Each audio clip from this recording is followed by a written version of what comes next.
Famo ato abuta frema munyina aha UTV so ene omayimu ene amakodo so nsam ayensa kane aboabo no eno na edu so ayede ebremo efri abeka junction ewo enkrakropo mu this way chocolate drink studio here ene enso special ice anu so enso mu ode ene mu eye krojin and afi special drinks anu so emu gwahodo ukona nyanso boase ekire mu adope bia no wonbe yi bi ede amaw sa enwumakoe ene aboafo enkaye na akambom asoyasene id awie from to rekase bo no ebremo so and a DSTV channel 360 kasebono ye try eguso na de bedi emu akotini bi enie aban eso a teacher for a wonom kire engineering asene amamu kosua ade e wo Canada wonom awie enam so amode ato manim say nimde a wo mu konyae no wo mu nhwe emfama afoforo Sanso ena omaimu ashibedwafo age 917 million eni echire atumu a eno no wode bema asoye hwe ojahoden so amomude aye adwuma 2023 afinu emo Ghana Electrical Contractors Association so ede atu edwasai wusha niema sabi anya papa ankrofo ede omufie no ne nyina ka obinti enama edahwehwe eta koso ewo memu tituru ene nkrofo afie ahodo emo Awuzafo wei ene ensembia ebi account na editie na edihwe ene aso so krojia yede ebramo ewo UTV so ewo enkran abeka junction Midday ade afia educhungwa rosa me ene ewie from to rekase bono Midday ebramo afi emu ensam ankasa enie aban eso a teacher fo a wonom ekire engineering asene emomukọ Canada memu a wonom ekosua pipe fitting and afi welding na say no wonom awie amasa nimdie no wonom ede beboa oman Ghana oil and gas enwumako ahodo no na no na omampan na adedankwa akufado ede ato safo nyanim se ne die mada sa nimdie a wonom akwakonya no wo hwe se obetumi ede ama afoforo amasa nimdie no emu atrese na koba ne sanso a enkoba se da ne da no wo man ebe krasa bi abrofo omo nimdie e wo sa nimdie ni mu no amomo abagana oil and gas enwumako no emu. The basis was that we had identified the fact that since independence till date, there is no technical institution in this republic that trains and certifies pipe fitters. So that every time we've had to do anything pipe fitting in the upstream industry, we have to bring in expatriates at great cost to the nation. And within the Petroleum Commission's mandate, we sought the necessary approvals from the Ministry of Energy and obtained same, further to which these 9 were selected. Mr. President, I'm happy to inform you that of the 9, 2 are females. They underwent a rigorous 11-month training at the Northern Alberta Institute of Technology in Edmonton, Canada, under becoming a master instructor arrangement. And so apart from pipe fitting, they've also had advanced certifications in welding and also millwright or mechanical technicianship. They returned to the country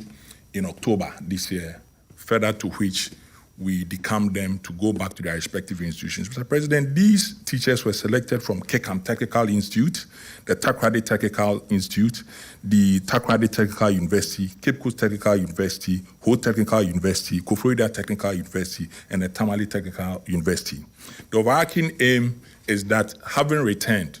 they will rejoin the faculties from which they traveled, and then over the next year or so, we will introduce pipe fitting as a standalone course of study. Mr. President, the areas that they have studied will benefit Ghana specifically in the vocations of the petrochemical industry, providing pipe fitting training in the petrochemical industry, the upstream oil and gas industry, downstream, midstream, medical pipe fitting, mining pipe fitting, and also refinery pipe fitting. These are very important steps in the development of our industry, of our oil and gas sector here, to have the expertise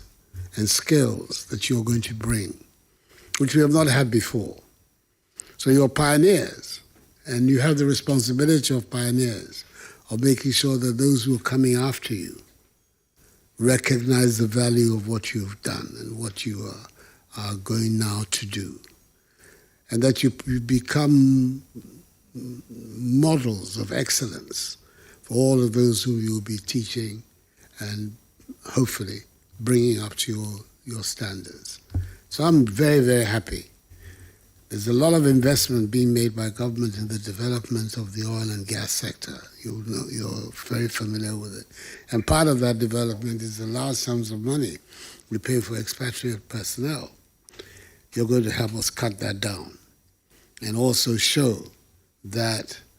Ghanaian skills are as good as skills of anywhere else in the world for the work that is going to be done. You're very, very welcome, and you have to know that this government will do whatever it is possible through the Petroleum Commission and other institutions in the energy sector to give you the maximum support so that the industry and the country can get the maximum value from your training that you've gone through. You've done well to have completed that training and to have come back now ready to go and already working. I want to congratulate you and wish you the very best of luck.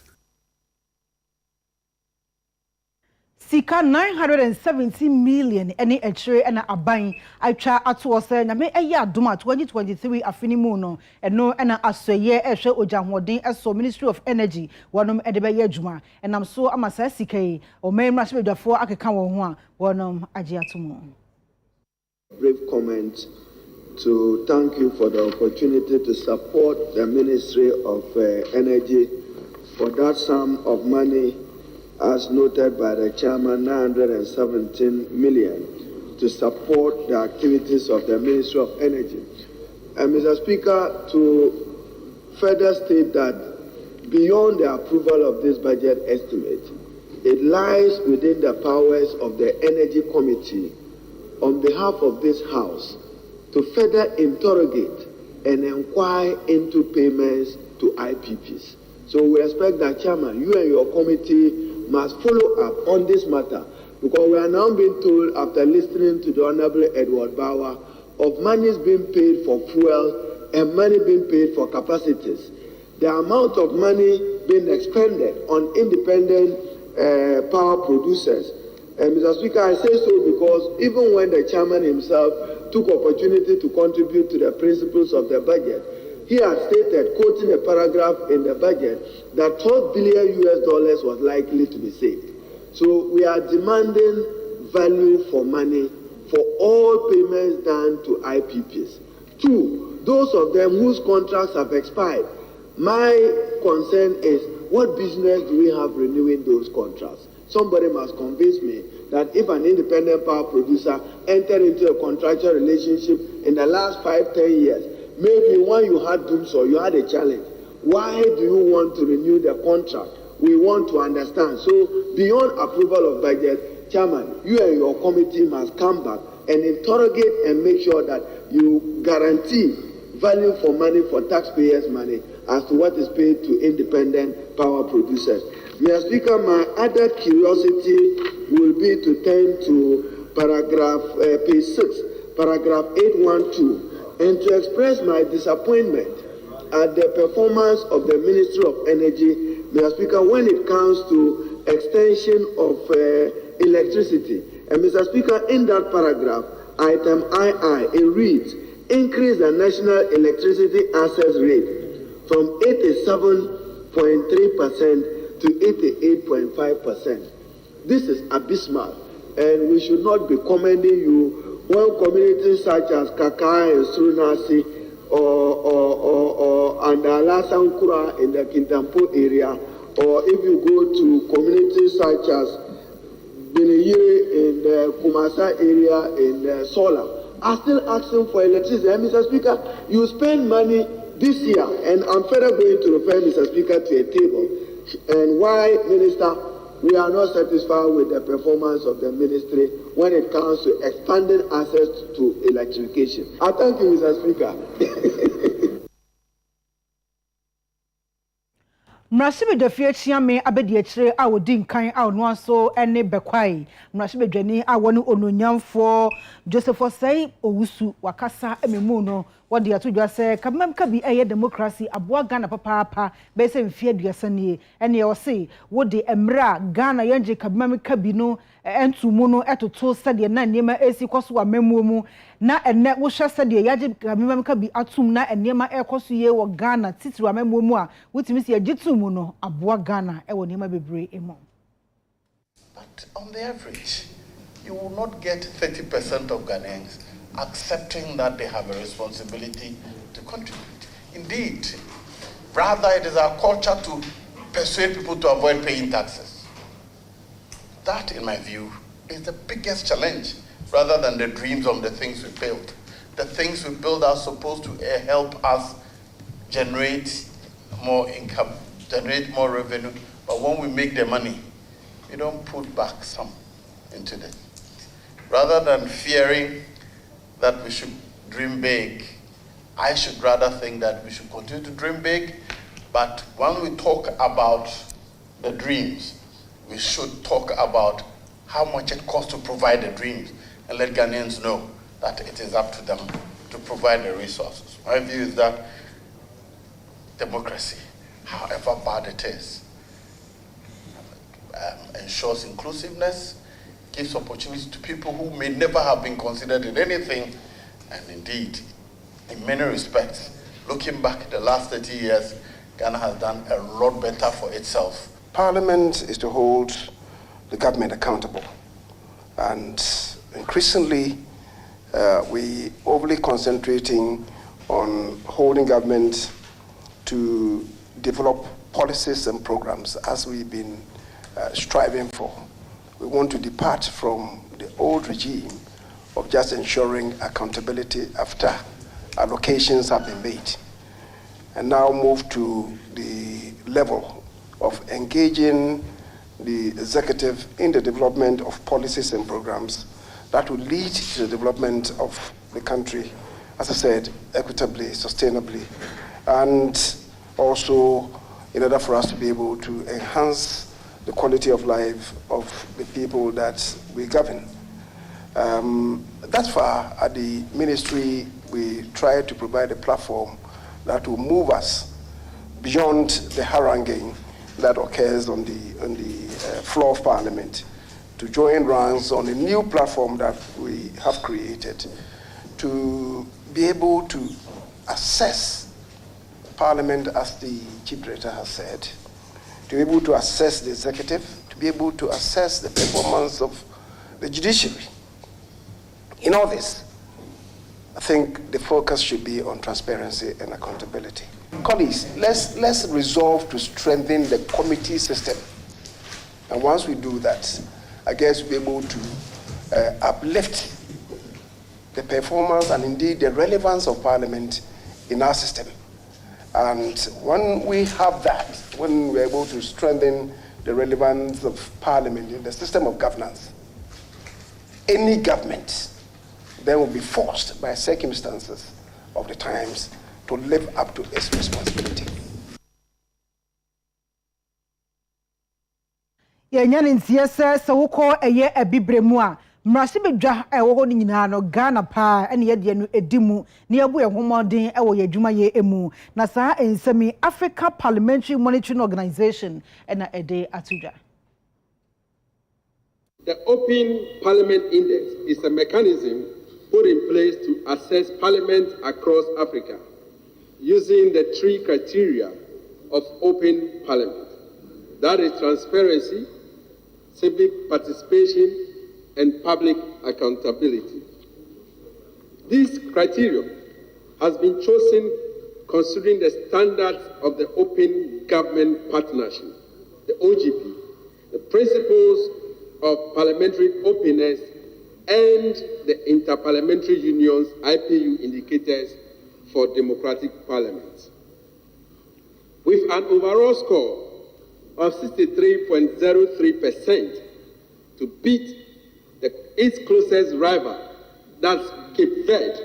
which also scored 61.86%, and Sierra Leone, that scored 57.9%. According to the report, Ghana scored lowest on public accountability with 14.32% out of the 30%, while it scored highest in the transparency category with 27.71% out of 35% allotted to that category. The Speaker, as the maker of the statement has alluded to, there were 3 key indicators: transparency, civic participation, and public accountability. These are very, very important democratic pillars for any democracy to thrive, for any parliament to be worth its salt, and to represent the people as it should in a democracy, carrying out its oversight and making sure that the ancestral principle of checks and balances, as propounded by Montesquieu, John Hobbes, and other thinkers of that era. You need these cardinal principles to be well established and to be well followed. And so, Mr. Speaker, it is very much in order to congratulate the Ghanaian Parliament, led by Speaker Alban Sumana Kingsford Bagbin, to congratulate your good self, the second Deputy Speaker, the first Deputy Speaker, and indeed the entire staff, management, and members of this legislative arm for placing this Parliament on the map and attracting the laurels that we have attracted. Our civilization in terms of democracy is expanding. I am very glad that we are judged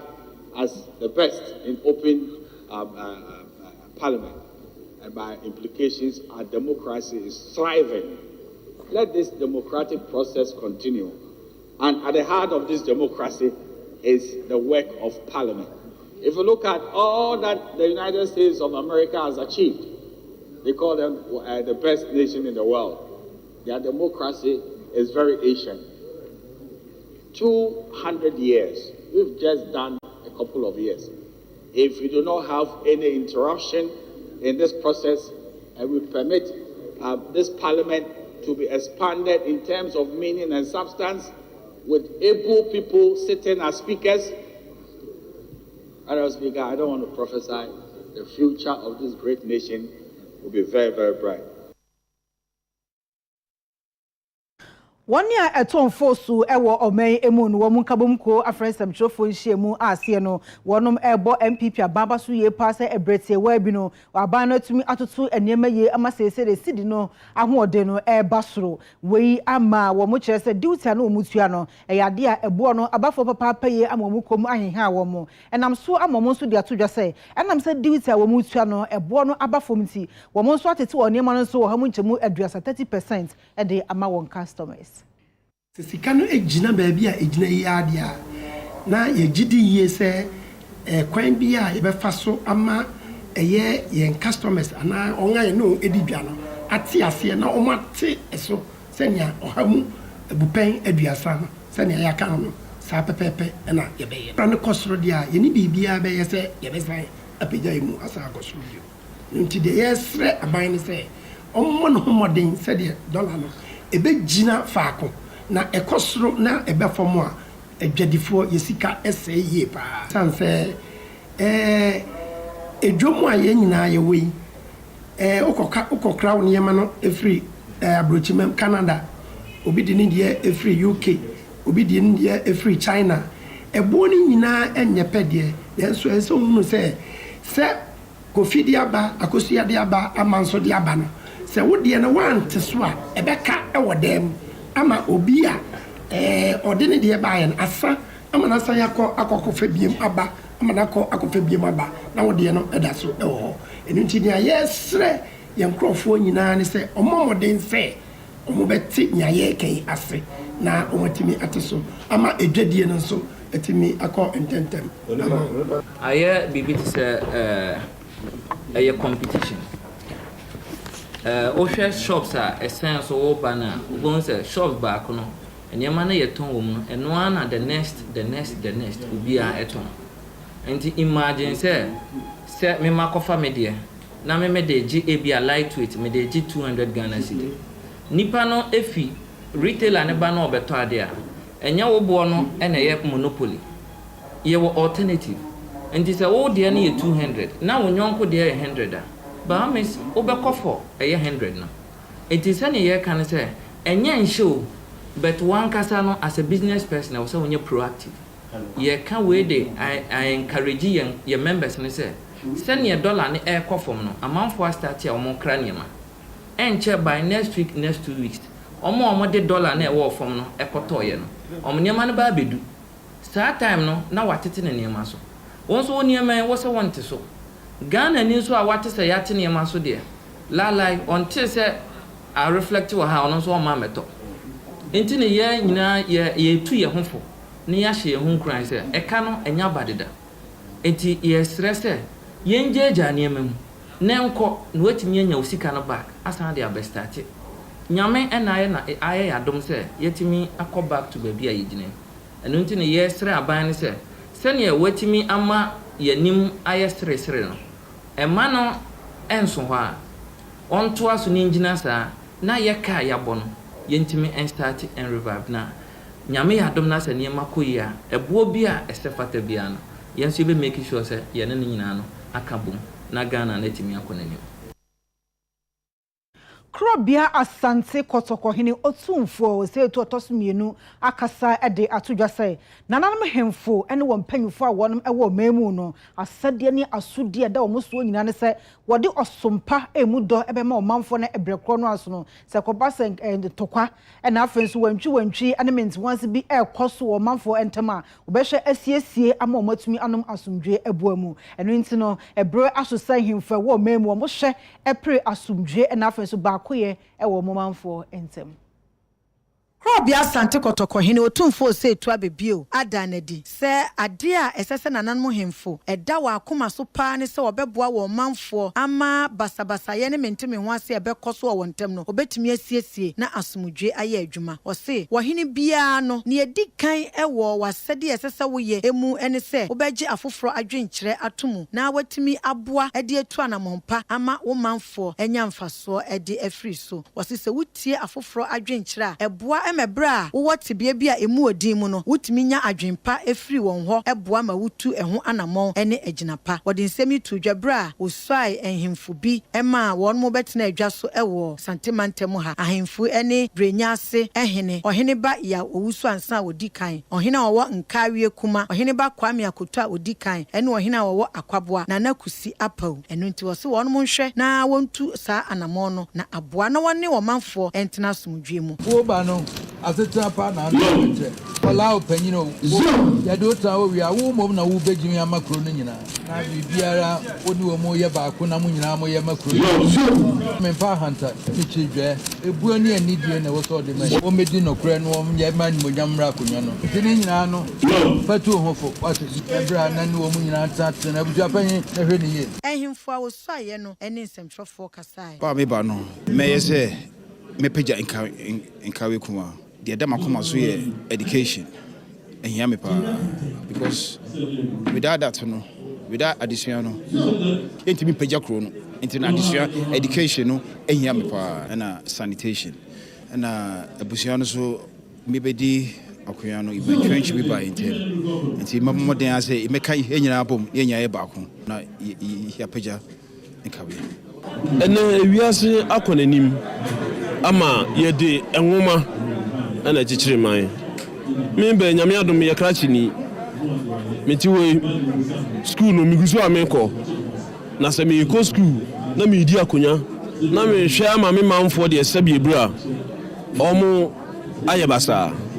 na no me amehye me papa ni monyam mani so ade hunu ne se me be hwe ama me man mu school ekwan a mefa so amenya scholarship ekwan a mefa so school dan abubu enkura sabe ebra nso to mu timi ko school ena me be hwe na me ni aban aka bom na de wo se me ye epeja me man no na ebi kan sabe yewura santeman na ebi kan Ghana man no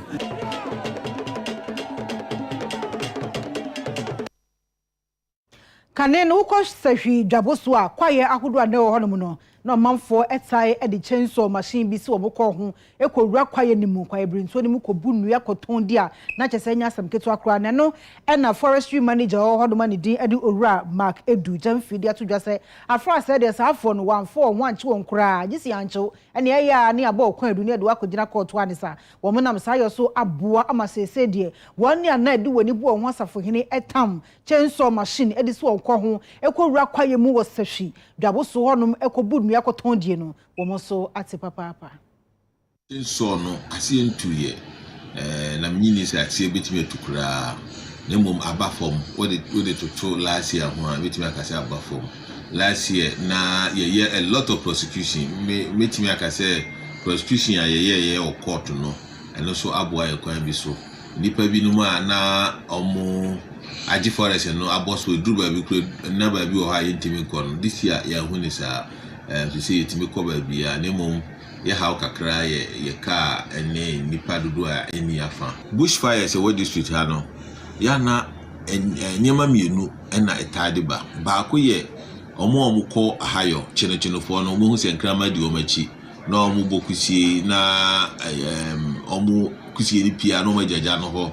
sankofo no omo dedi ja hihie bapa nti mesre biaboso empata mu ha se mebia mo hu chenechenofo no munyi ya sotire na yenni omachi ana yemfam omo fi ye kwaye no esanse omo di ja hihie bapa ye to so mienu ye enkofo bi aya omo dododo ensuo ho epedesi sa ya na omutai ye fonu ntem wo nsuo no mtubehu na omo ahye omo hia na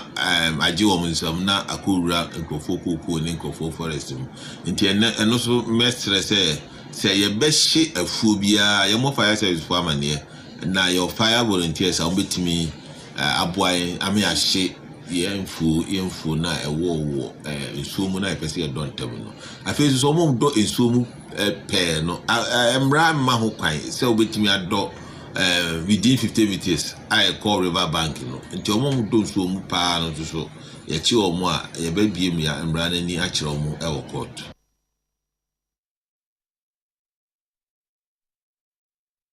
Ghana has say MFP and a call a wasu a one ensign MFP BMU attackos ye pa ewa ya sabia bibre emu na to say wo call a yes she baby near aban aya sabia no empanyfo eda no akasa dia to say every 2018 emma won ma babe wo ho nyina no e ya de a wo monkwan eda so ekita wonom wo de no eto nchen a enkwadan so a motofo aya o mota afrim wa ya sabia no so o mo che say ho de eso ate abafom pa ene se de ya bihia he ye obi ye muye na doye ene di nyina aba bihia ha se de ye na chairman sika ye no pepe na adwuma ya nipa ya ye kama adwuma ho ye MP adwuma mi pa ena ese koye se obepa akoshemra na wesan adwene omanfo omu yedie ho ene omu kankom it is abribia no enya nipa omu yam yesei no omu beboa aban a sa rofo no esi omu fom enti yenui ne waye Vechina abai anam ana adodanko akufuado the president ene abai ni mu nyina anamu ni adana sibebre say ihia staafo no dodo na se ombepa because abai kwan tumi nyina. Our resolve as management over the years has been to provide top quality health services to all the people in our catchment area, particularly the vulnerable, including our pregnant women, children, the elderly. Over these years, we have tried to improve significantly all the population-based indicators. We have tried to bring down the maternal mortality ratio. Our pregnant women who go to deliver, we've tried to reduce the maternal mortality numbers to virtually zero. And I'm proud to say that from 2018, we were able to go 3 years on the trot without any maternal mortality. We've also reduced infant mortality ratio significantly, but not to the barest minimum. And later on in the day, you realize that we would start another appeal for a project that will help reduce the infant mortality ratio to 0, just like the way we did over 3 years, reducing maternal mortality ratio.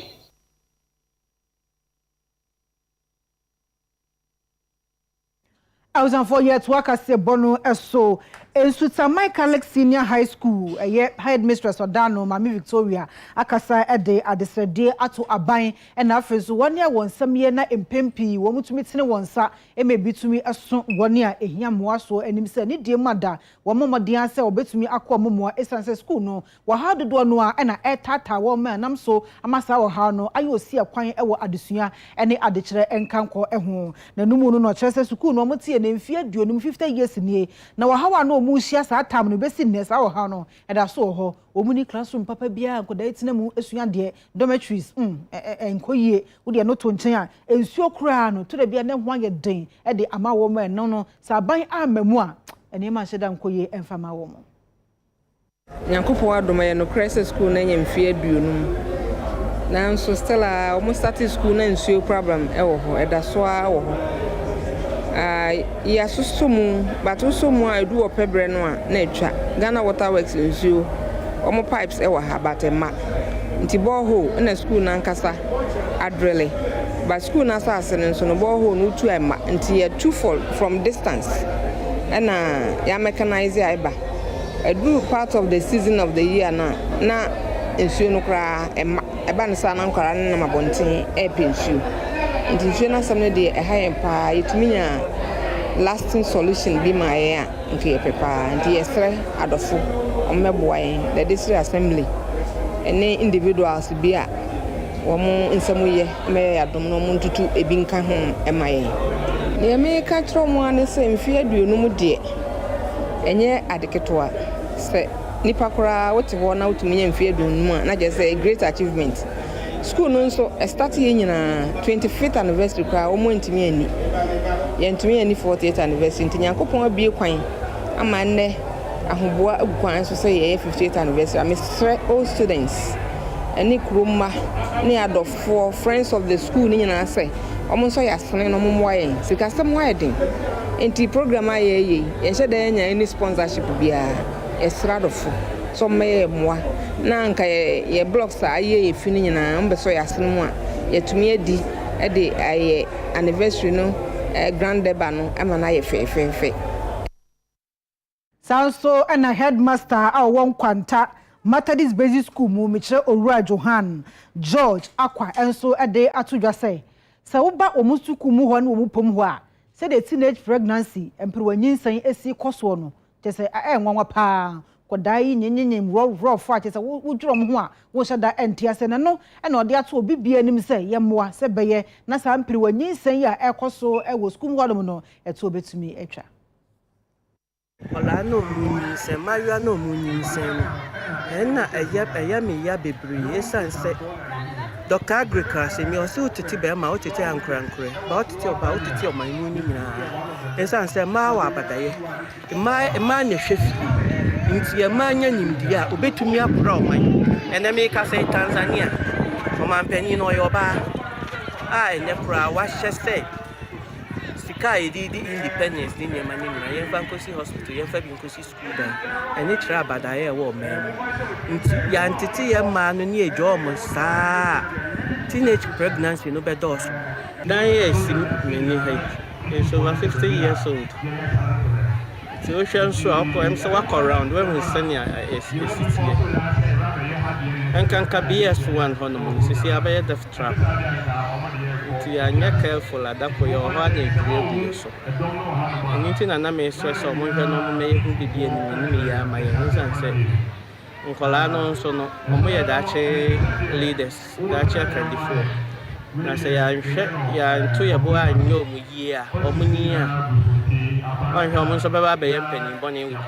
Yan so yam penny sa. A church for any dear sending me come my crowd so be dijuma. In so a cadio muhian or money monkey and then die environment and so woman. If you also a janabia and I'm so who will meet you. And yet the messino cries and say, I nti no nso no anka yenya ankra bi na obeboa kebeye de.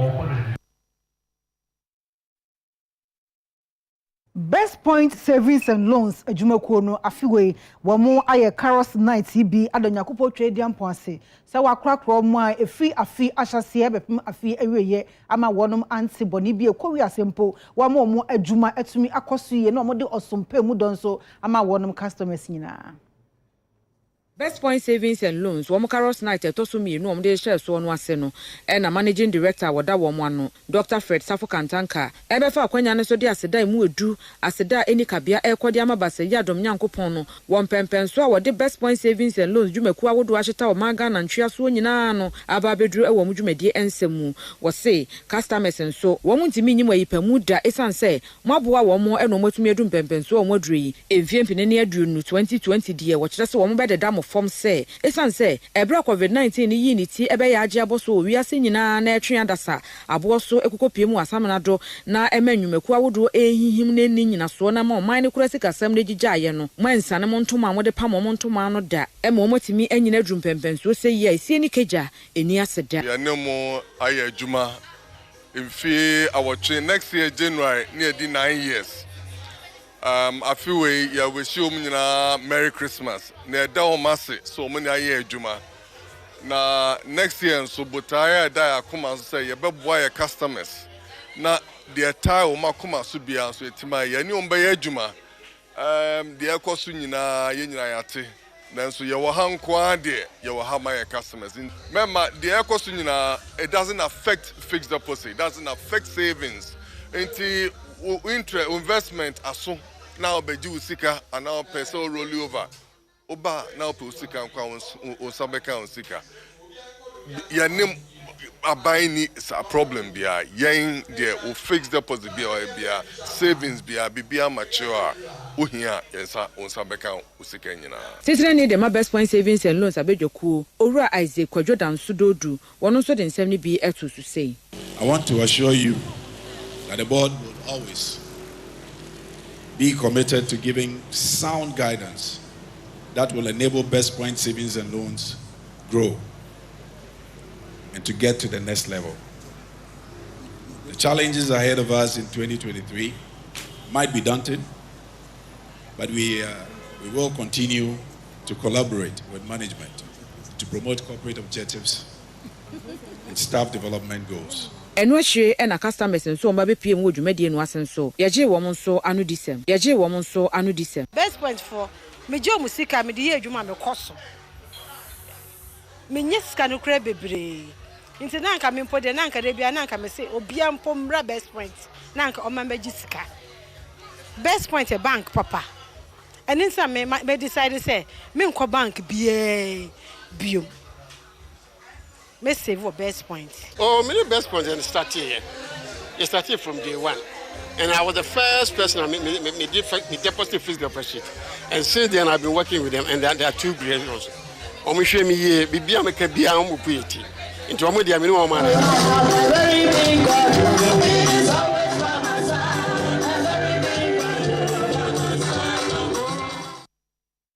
I was down for good nsam ena edru so abrantie bongo de fara ayekrado good nsam anensa aka no aboa no no o de beto aso kase boy so amaye ye twa ho basisia